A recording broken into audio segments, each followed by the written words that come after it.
Welcome to the Rising Entrepreneurs Podcast, where we feature top founders and entrepreneurs and their journey. Now, let's get started with the show. All right, welcome everyone. John Corcoran here. I am the co-host for today's show, and I'm really excited today because we've got a great guest. His name is Steve Soper, and Steve is the founder and principal of AdaptivEdge, which was formed in 2013. AdaptivEdge provides enterprise software consulting services to enterprise and small business customers. And he has also been a member of EO San Francisco since 2015 and serves on the board as well. And he's kind of an accidental entrepreneur, never really intended to get into entrepreneurship, but we're going to share his story and find out how he got into entrepreneurship. And of course, this episode is brought to you by EO San Francisco. EO, the Entrepreneurs Organization, is a global peer-to-peer network of more than 16,000 now influential business owners with 200 chapters in 60 plus countries. If you are a founder, co-founder, owner, or controlling shareholder of a company generating $1 million a year in gross revenues and want to connect with other like-minded successful entrepreneurs, EO is for you. The EO San Francisco chapter enables leading entrepreneurs in the Bay Area to learn, grow, and achieve greater success. EO San Francisco was founded in 1991 and today has over 100 members in industries ranging from marketing, agriculture to tech and professional services. You can go to eonetwork.org/San Francisco to learn more about it. And all right, Steve, I'm excited to have you here today. And we were joking a little bit beforehand, and there's kind of two different flavors of entrepreneurs. There's the types that were like at age 6, 7, they're out doing lemonade stands on their parents' lawn. And then there's others that maybe come to it later and they weren't even expecting it. And they didn't study something in school where they were preparing to be an entrepreneur. But, you know, life happens and somehow they end up in that opportunity. And you said you're the latter half. That's you. Yeah, that's right, John. I always wanted to work in business. And, you know, I guess when I was a kid, I told my mom I looked up at a big bank and said, I want to work in there someday. So I was always just kind of enthralled with and interested in business, but never saw myself as an entrepreneur and wanting to own my own business necessarily. My degree was in accounting, and if you are in accounting, it makes you pretty conservative if you're not already pretty conservative to begin with. But after working in the field of accounting for about 5 years, it was the .com era. I was living in San Francisco in 2000, and everybody was jumping ship to go work for .coms. I was meeting like the secretary of Google, who just made $500,000 on stock. So I moved over to high tech and, worked in high tech for 13 years at a firm, and then decided I needed to do something different. When I went to tender my resignation, the owner, who I'd known for many years and the chairman of the board of that firm, said, hey, I've got an offer for you. Why don't you just go start your own company and take your team? And, we'll just subcontract all the business to you. And that's a great offer. It was a great offer. Wow. And that's not what I was planning to do. I had no idea that was going to be the outcome of that. Why do you think he made such a generous offer? He made a generous offer because I resigned or gave them my notice to resign at a time when they were going to have to do some layoffs. And I had a team to pare down the staff. That's right. I had a team of 10 engineers on the team that reported to me. And so it was kind of serendipitous in the sense that by allowing me to leave and start my own company and take whichever teammates, whatever people on the team I wanted to take, and then they laid off everybody I didn't take. They were able to, basically lay off 10 people with engineers' salaries, but still retain the services to service their clients and to not interrupt any, ongoing engagements. So if they were doing layoffs, probably because of something being awry or cash flow issues or something, how did you prevent, if you're taking over the same team, doing some of the same work, how did you prevent, running into the same problem that company had run into when you had the same team, similar type of work? Well, the company was about a $600 million value-added reseller, and my team, wow. My team was about my team in the practice was about $4 million. So I was a very small piece of what they did, and what we did was profitable. But the business had made other decisions that were not so profitable. And to your point, put them in a difficult cash flow situation. So they had some note holders that, based on some covenants that they had, for maintaining cash flow and equity, basically said, hey, you now have to do these layoffs because of that. But the problem was never with my team or my practice there. And so I was confident that we could be profitable. In fact, even more profitable if we didn't kind of have some of these other, some of this debt that was being held over us that really was limiting what we could do. Wow, best of both worlds, it seems like. Yeah, yeah. So I thought, so when that offer, when that door opened, I just thought, as much as I had never seen myself as an entrepreneur or wanted to be an entrepreneur, I just thought, hey, if I don't pursue this opportunity, I will always regret not having tried it or not having explored it, and it was just too good of an opportunity to pass up. So did you do over 7 figures in your first year? Close, wow. Because pretty close, because we just kind of were able to take all of the open POs and a lot of the existing business and just bring that over to. Pretty phenomenal, because, I was in the accelerator program, and remember the statistic, only 4% of businesses make it to over 7 figures. So pretty phenomenal to start off that way, or so close. Yeah. And it was, probably for me, with that conservative accounting background I talked about, that was probably the only way I was going to become an entrepreneur, is if it was a pretty sure thing, right? So I was basically doing the same thing I was doing before with the same team, servicing the same clients, with basically kind of a guaranteed book of business to start with. And so I had a lot of confidence going into that we could be successful at that. So since you were risk averse, though, it's kind of the egg in one basket kind of problem, right? Because all your business is coming from one source. And what if they turn around and say, we change our mind? I know you just hired 10 people from our company, but we changed our mind. So how did you prevent against that type of scenario?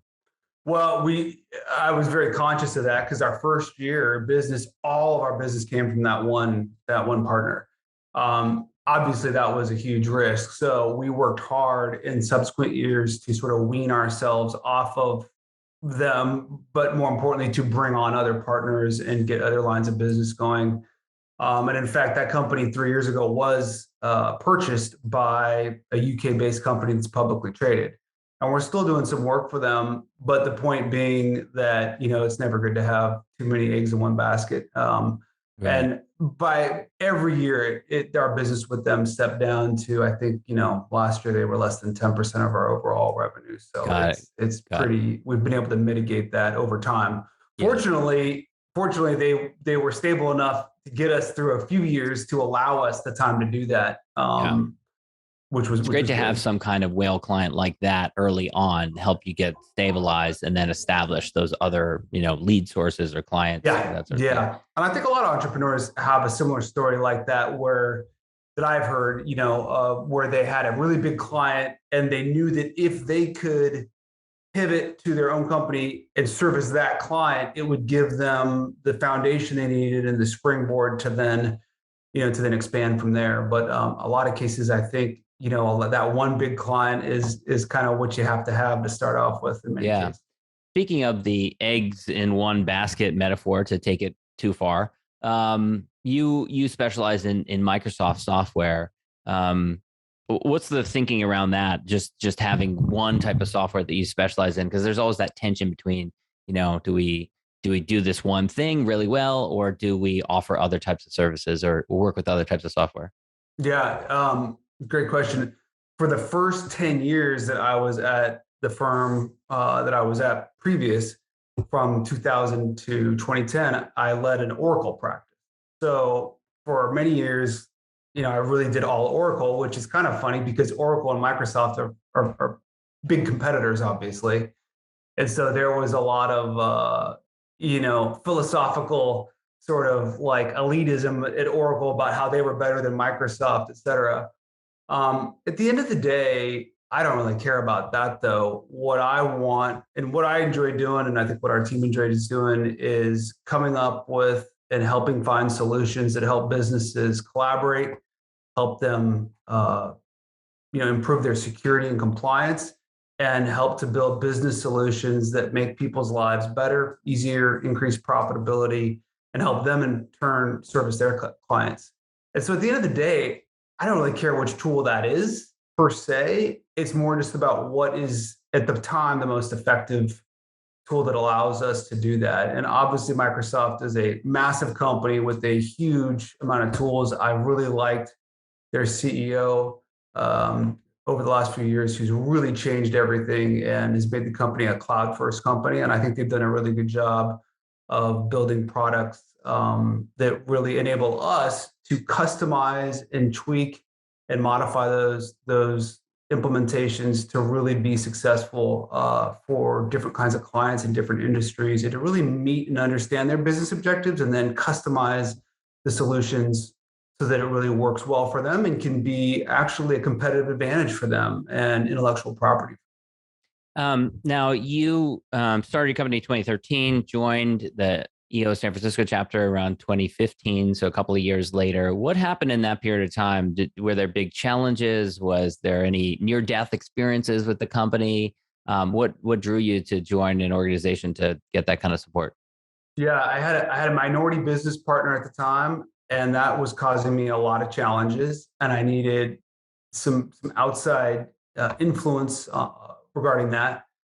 Also, I just realized that I don't think like an entrepreneur. I wasn't one of these people that, as a kid was out there with a lemonade stand.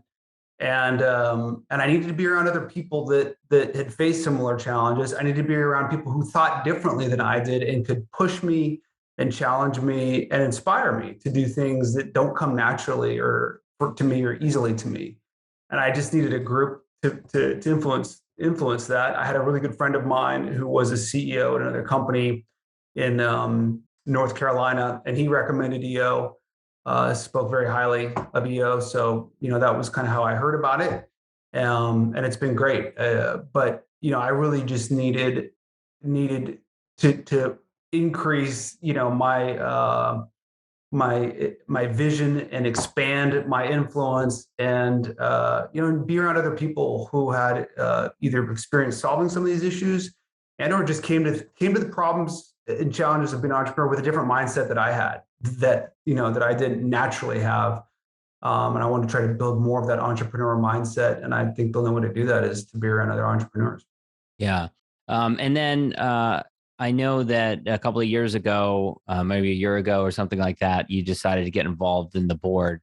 What led to that decision, and what has that been like for you? Well, number one, I felt like it was my time after being in EO for 6 years and watching a lot of other people give up their time. And I benefited from all of their effort that they put in. I felt like it was my time to give back, probably over my time to give back, but I felt like it was time for me to do that. And I also felt like I was at a place with my business where I could afford the time to do that. The other thing is that I knew from going to chapter events that there were some really great people on the board and in the chapter that I just wasn't getting exposure to and getting to form relationships with, just because I wasn't putting in the time or wasn't there. So joining the board was really a way for me to just expand and take some of my forum experience, which has been phenomenal, but to expand that and really get to know more of the folks in the chapter. And it certainly has done that. I've really enjoyed getting to know other people on the board, and it's really enhanced my EO experience. And hopefully I've been able to contribute and give back to the chapter in a way that is helpful, and certainly that I feel like I owed it at some level. But it's been great. And it's like everything in EO, especially serving as a moderator or being on the board, there's so many lessons I'm able to take back to my company and back to the business that I'm able to implement, and it makes my company better, and helps in that level too.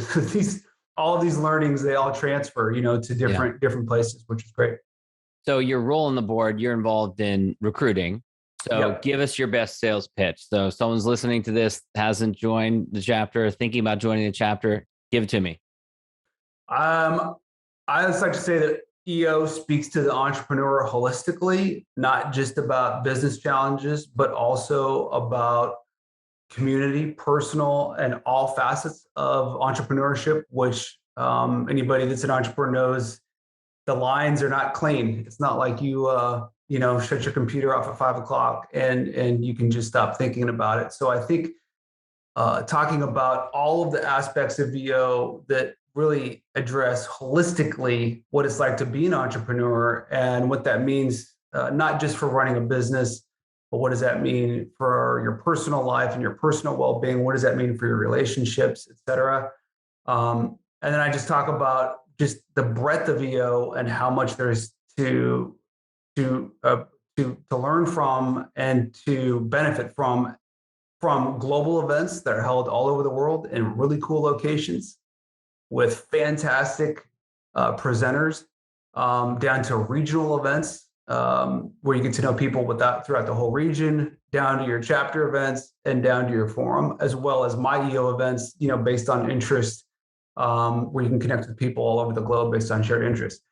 There's a lot there, probably more than anyone is fully able to absorb or appreciate. But there's so much there that I'd challenge anyone, to not find something at one or all of those levels that's super beneficial and meaningful. We love to acknowledge publicly people that have had a big impact on our journey along the way. So I'd love it if you could pick out two people, one from your business side outside of EO, and then another one from inside of EO, who you just want to kind of publicly acknowledge for the good work that they do or the help that they've been to you along the way. So starting with someone outside of the business that has been a big impact on you and your business. One of my forum mates, Devin Koch, has been amazing. He's a big reason why I joined the board as well. He's just been such a servant to the chapter. And he's a guy that just always has a positive attitude about everything all the time. It's unbelievable, really. But he's been inspiring not only to see how he handles challenges in his business, et cetera, but he's been the president. He's served in almost every board role. This last year, he stepped in because somebody left and the board needed somebody, and he just immediately stepped in and volunteered his time and has done a great job with that. And he's really shown me what it means to carry your own bag, which is what we like to say, which just means that basically the more you invest, the more you get involved, the more you get out of it. And he's somebody that really walks that talk and has shown over the years that I've known him that, there's so much to get out of EO, but that you have to also, put yourself out there. And he certainly has done that in every capacity for a very long period of time. So he's been a great forum mate and has inspired me, in many levels, but seeing his participation and level of service that he gives to EO is really impressive. Now, how about on the business side? Is there someone, a particular mentor, friend, client, referral partner that you would just want to acknowledge for everything they've been for you or helped you along the way? Yeah, there's one of our larger clients over the last few years is a company called SAI Med Partners. They deliver strategic consulting services to big pharma, medical supply, pharmaceutical companies developing oncology drugs, et cetera. Very large, globally well-known companies. And Akshay Krishnamachari is his name, and he's the CIO there. And they've just entrusted us with some projects that we've done for their clients, but at a scale that's been awesome. We've built basically a portal for all of their clients and all these, drug manufacturers, medical supply manufacturers, to access this portal and get real-time data that makes a huge impact on where they decide to invest in drugs and R&D and medical supplies and everything within that realm. And it's been a challenging project, but it's been a fun one. And he's just been kind and reasonable and articulate and patient, but has also challenged us and has brought us a lot of business in the last couple of years. And it's just been an awesome partnership. that not only monetarily, but it feels like we've been able to add real value to their business. It feels like we've been able to give them a competitive edge in their space. And at the end of the day, that feels really, really good, right? It feels like we're not just doing some work to keep the lights on or just to kind of move things forward slowly. It feels like we're really doing phenomenal work there and helping them position themselves and provide services to their clients that they wouldn't otherwise be able to provide. So that's been a really awesome relationship that I've really enjoyed and we've benefited from. Steve, this has been such a pleasure. Where can people go to learn more about you or connect with you? Our website is AdaptivEdge.com. It's a shared E, so it's ADAPTIVE, just one E, DGE.com. And then I'm on LinkedIn and all the other familiar places under Steve Soper. If you look up my name in AdaptivEdge, I should be easy to find, hopefully. Great. Excellent, Steve. Thanks so much. Thank you, John. Appreciate it. Have a great day. Thanks for listening to the Rising Entrepreneurs Podcast. This episode is powered by Rise 25. Please subscribe and check out future episodes.